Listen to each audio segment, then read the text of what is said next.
ഇതൊരു വെല്ലുവിളിയുടെ ഇന്നിങ്സ് ആണ് കേട്ടോ. ഇതൊരു ചരിത്ര നിമിഷം പിറക്കാൻ പോകുന്ന ഒരു ബോളാണ്. 50 അടിക്കുമെന്ന് പറഞ്ഞു വന്ന ഇല്യാസ് 10 ബോളിൽ 50 അടിച്ചു, 21 ബോളിൽ 96. ഷാന ടു ഇല്യാസ്.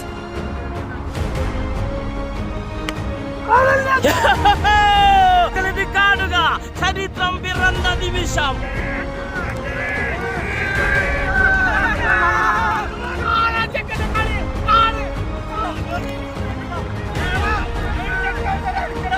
ഇരുപത്തിരണ്ട് പന്തുകൾ സെഞ്ചുറി തികക്കുന്നു ഇല്യാസ് തന്റെ ആദ്യ സെഞ്ചുറിയുമായി.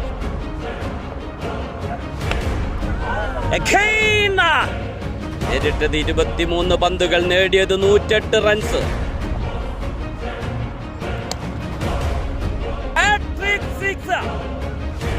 ഈ പ്രകടനത്തെ കുറിച്ച് വിശേഷിപ്പിക്കാൻ ഇനിയും വാക്കുകൾ കണ്ടെത്തേണ്ടിയിരിക്കുന്നു. 24 പന്തുകൾ, നേടിയത് 114. അതെ, അജ്മാനിന്റെ വൈഭവ് സൂര്യവംശി.